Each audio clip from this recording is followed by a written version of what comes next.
My family's from Mexico. I was born in Compton. I'm all for La Raza of Mexico. I would love to live in Mexico, but this is Mexico, so. We built America. A lot of our farm workers are immigrants. See, you guys are foreigners. You actually don't know how it is to have a taco de frijoles in the house.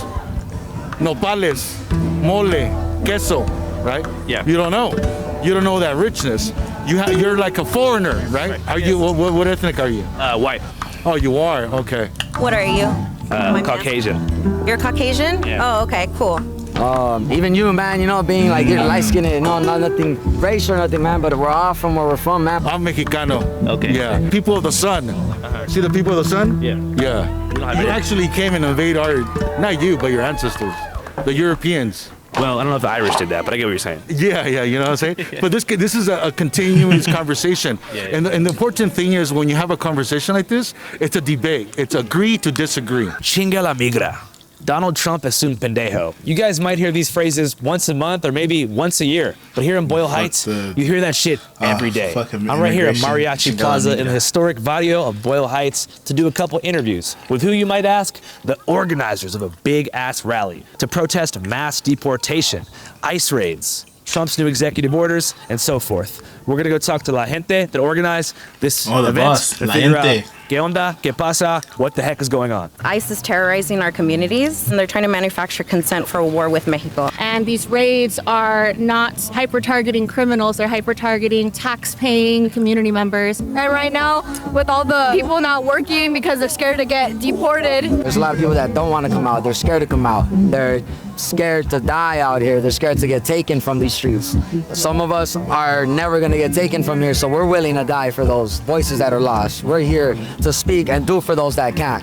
My name's not C backwards I can, and I do for those that can't. I can, so I will. And that's for everybody. If you can, do for those that can't. Trump has confirmed he plans to address illegal immigration in the U.S. through a mass deportation program. The stories of families being ripped apart, there's mothers that are being taken away from their children. Sometimes you have to be careful just going to the street and getting ice cream. This past week, a video went viral of a woman in El Monte who was violently arrested and detained by ICE in broad daylight. Her daughter has cancer and she's undergoing chemo right now. Mother does not have a criminal background, and she's the primary caretaker for her daughter. She's currently going through chemo right now, unable to walk, and she feels afraid and alone. They're being ripped apart from the rest of their family and their communities. We're being told rhetoric that the idea is going to be that we'll create more jobs for Americans if we take away the jobs of immigrants. But these jobs are open to Americans. The immigrants are often the people that are taking low-paying jobs that are being exploited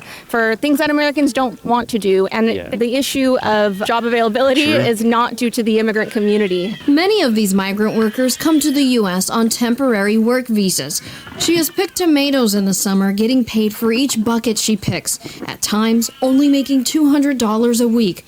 Americans are being squeezed out of the labor force and their jobs are taken. It's ironic that this billionaire agenda is wanting to deport immigrants when they're part of the reason for their success, the exploitation of the working class, especially immigrants. An estimated 11 million people live in the US illegally, at constant risk of deportation, even while large parts of the economy depend on their low-paid labor. Right, so for as long as I can remember, immigrant labor has seen as quote-unquote unskilled labor, which doesn't exist, right? All labor is skilled. And because of that notion, right, that the people picking our fruit, the folks cleaning up our hotel room, the people literally cleaning up debris, are immigrant workers, there's this notion that their labor is unskilled, therefore should be underpaid. And you know who's being hurt the most by millions of people pouring into our country? The black population and the Hispanic population. It's easy to criminalize people without taking responsibility for why we have immigration and immigrants in the first place, which is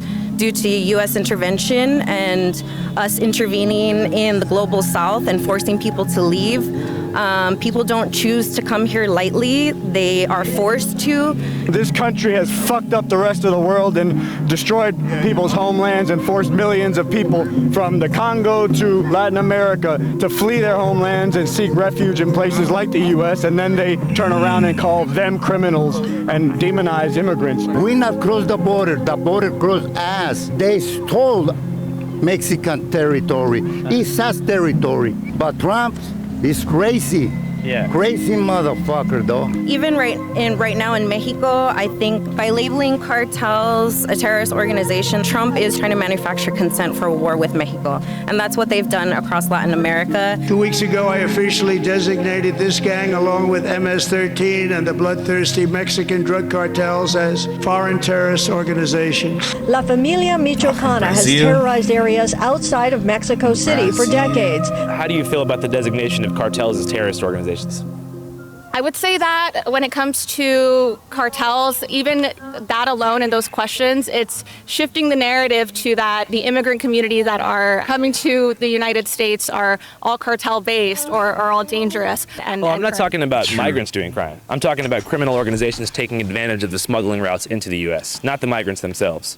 A lot of them are taking advantage of migrants who are passing through Mexico. The criminals stamped their skin to signal they had paid. The kids were marked too. And as they wait, many are being kidnapped by smugglers connected to criminal organizations and held in stash houses, where they are tortured until a family member in the U.S. or back in their home country pays a ransom fee for their release.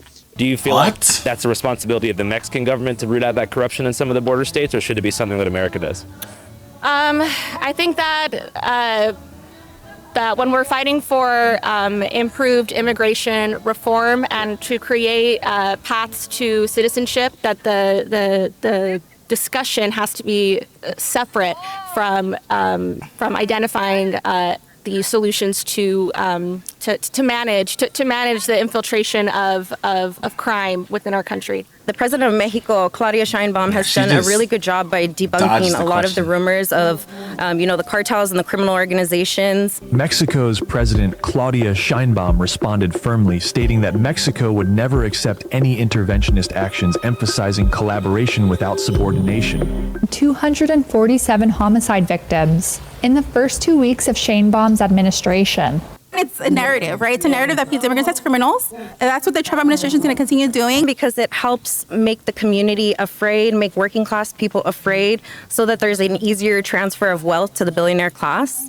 Because the reality is that America, we are the consumers. So anything that comes here, whether it's guns, drugs, we are essentially allowing them and making it a demand. It's not the people of Mexico who are using fentanyl or at higher degrees, right? It's not the people of Mexico who are consuming these drugs.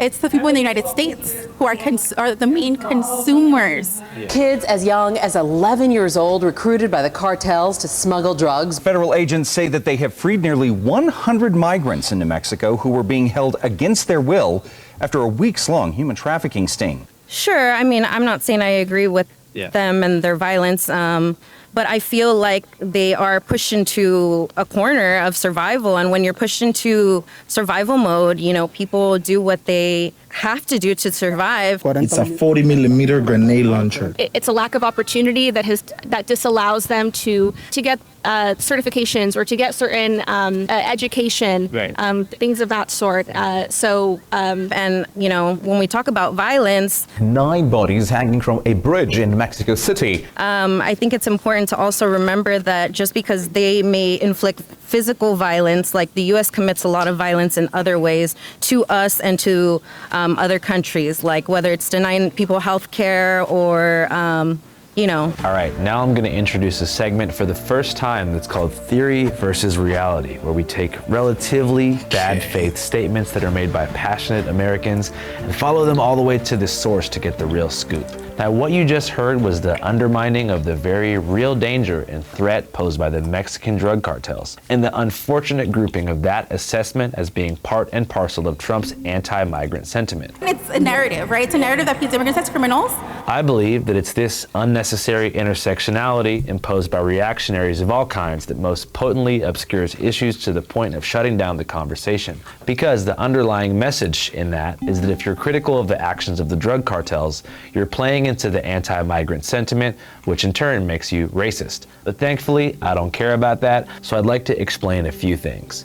The cartels and the migrants are two separate entities. Migrants come from around the world to find work and safety in the U.S. The cartels are billion-dollar corporations that pump drugs into the U.S. However, 95% of the time, migrants pass through Mexico on the way here, which gave the cartel a huge new business opportunity. They've actually expanded. They're into kidnapping, extortion, weapons smuggling, and the scariest of all, human smuggling, which accounts for a bulk of the revenue. 50,000 people times $8,000 a head is $400 million. Following the motto, no one crosses without paying, the cartel often stages mass kidnappings of babies from their migrant mothers to demand huge ransoms. Me llegaron casi a secuestrar a mi hija, pero pues con la bendición de Dios, el Señor, no sé, se le abrió el corazón y me la dio. According to Ruben Garcia, the director of a shelter called the Annunciation House in El Paso, this often happens even after they've already crossed. We just received a mom from Guatemala.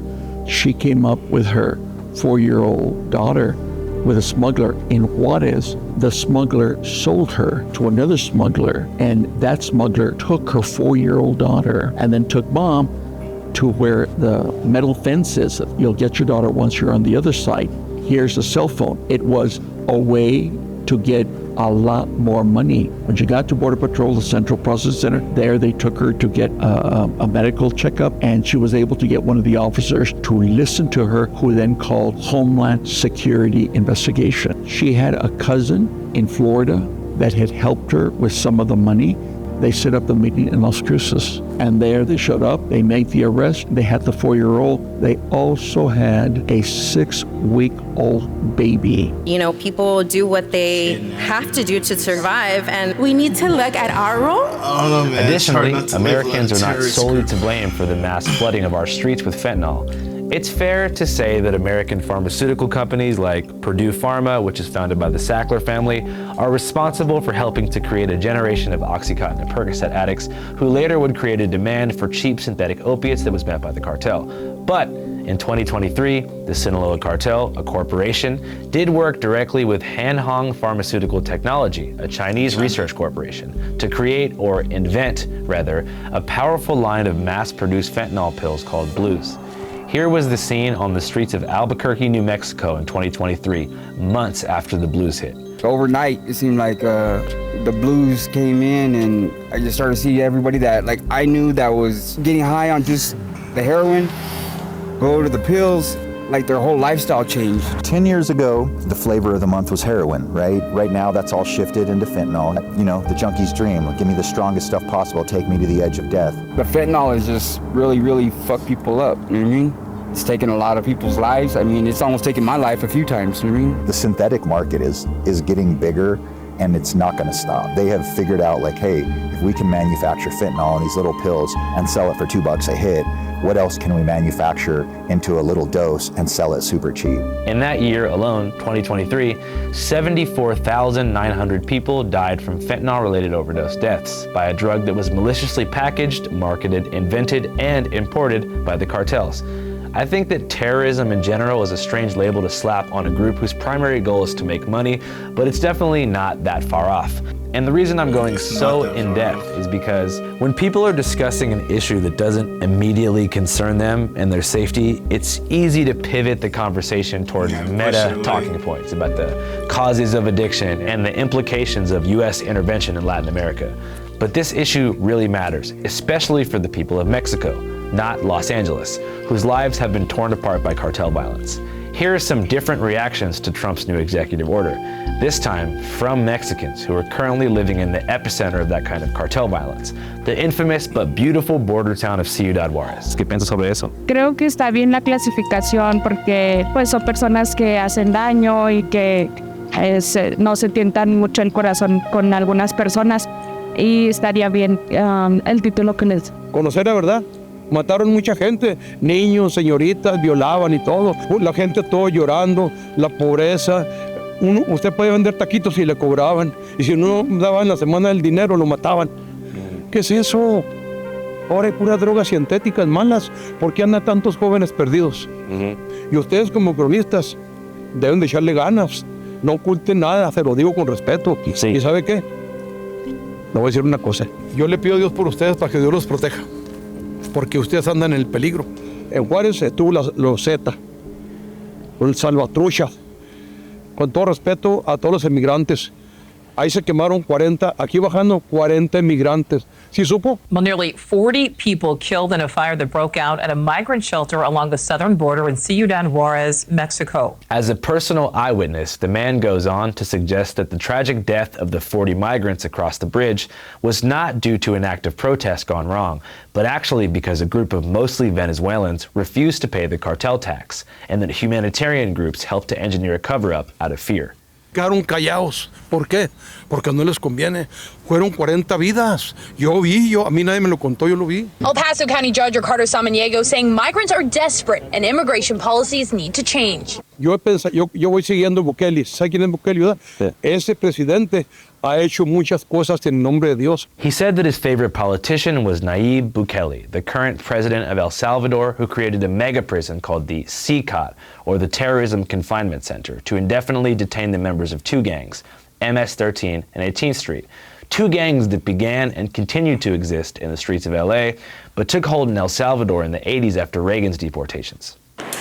Is it possible to get a tattoo like this if you're not a gang member? No, you gotta kill. You gotta kill to get those tattoos. Because 14,000 people are being held in CCOT without trial, Bukele has been under fire for human rights violations.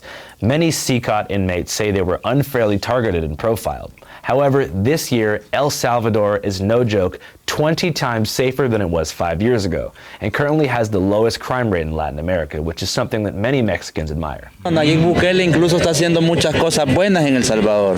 El Salvador ya no es el mismo de antes, El Salvador está muy bien ahora. Ahora Bukele lo están criticando muchos cronistas, porque hay que los derechos humanos, sí, y cuando ellos andan matando a la gente, es que por eso le digo, joven. ¿Piensas que necesitamos una cárcel para las bandidas en México como Bukele? ¿Por qué no? Si esas personas no tienen provecho. Yo he sabido, yo soy seguidor de todos los programas especiales que hay en YouTube. Y ahí los entrevistan. No, yo maté 5, 6, 7, los violé y tantas cosas. ¿Qué pasó? ¿A eso venimos al mundo? No, a eso no venimos. By the way, the interviews that you just saw are from our upcoming episode, Mass Deportations, our first ever multinational closer look special that examines the current situation from both sides of the border. Hey chicos, esto es Canal 5 con Josué C. y... This is Andrew, you're watching Channel 5. If you want to check out an extended and complete version of that episode, go to our Patreon, www.patreon.com/channel5. Okay, let's head back to the anti-ICE rally in LA. So do you feel like the first thing that we should do is kind of make the path to citizenship easier on a large scale? In a way, yes. I feel that we have to look at who is applying for citizenship, complete thorough background checks, look at what they've been contributing to society, which more than often is just contributing to the commerce in society.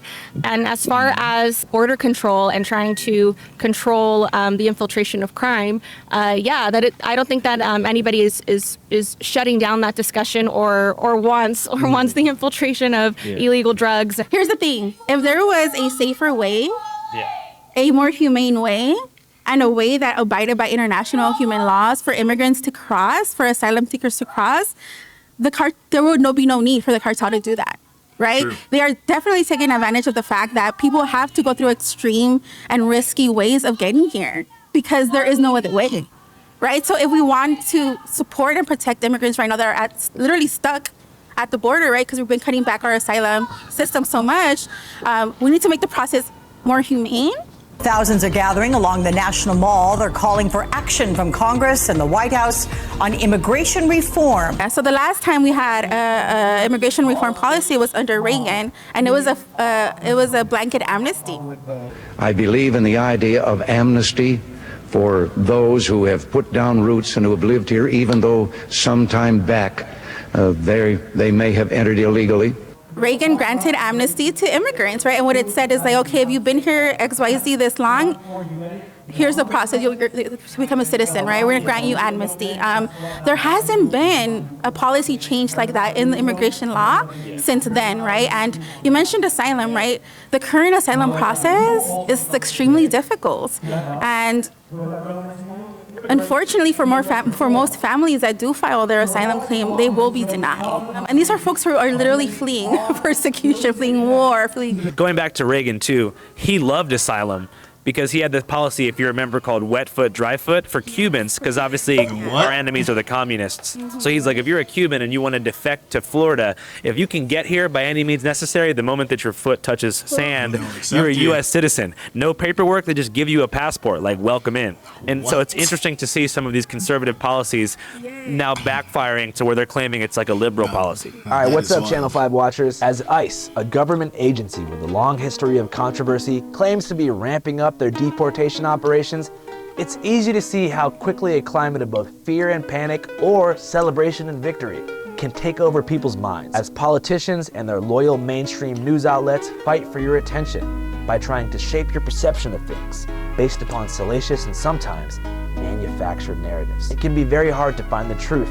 That's why we here at Channel 5 remain committed to our mission of bringing you raw, unfiltered coverage of news events as they unfold, on the ground with just enough context to tell you what you need to know. But even for us, it's hard to sift through the media machine's propaganda to find the truth. But you know what helps? A little service we use called Ground News, a dope act of holding the powerful accountable. But in most cases, this attack on asylum. As I mentioned, because it's kind of, for the longest, was seen as that inalienable human right that we all have globally. Right? So if folks are out there, you know, I think The Donut King, I don't know if you've seen The Donut King, is a really great documentary about, in the past, we even supported asylum seekers in creating businesses. We supported them in like relocating, right, and thriving. So there's been instances in the United States where we have supported asylum seekers and where there's, and where it was like, you know, politicians that were supporting and pushing for more asylum systems and processes. I think one of the problems too is it used to be that if you wanted to seek asylum, you had to wait in Mexico and you'd have an appointment with a U.S. Customs official who would give you an appointment, give you a temporary residence card, and you'd get in. When Biden changed it to where if you hopped the border, you would seek out a Border Patrol agent, and then you would be transferred to a shelter and then given an appointment in 4 years. So basically, it's bad for the migrants. It's bad for the government. It's just it's a bad really situation. And I don't think it has to do with left or right. It's just migrant rights, period. Yeah, and that's where I agree with you because, like I said, both political parties have used immigrants and migrants as a scapegoat, right? They've used asylum seekers as scapegoats, and they haven't created a process that center humanity. Like when you look at folks seeking asylum, and I think one of the...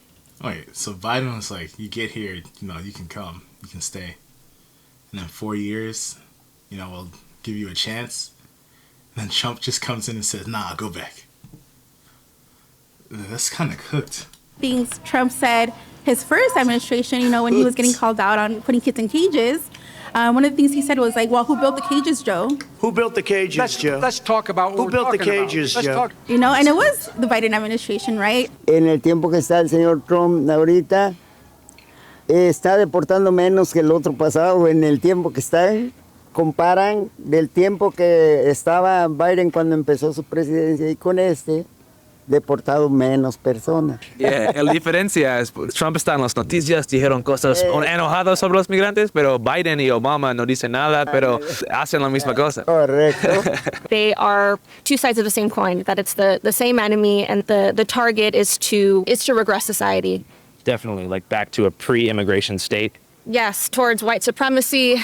And I think that's why it's important for anyone who supports immigrants and also immigrants ourselves is that no matter who's in office, we need to continue to fight for our rights. Because we know that no matter who's in office, we're going to be attacked. And we're going to be seen as the enemy and be pushed as the enemy. Channel 5 live worldwide, Hollywood and Vine. Fuck the authority, Channel 5 News. Channel 55. We don't fuck with custers. And 5 is the best number.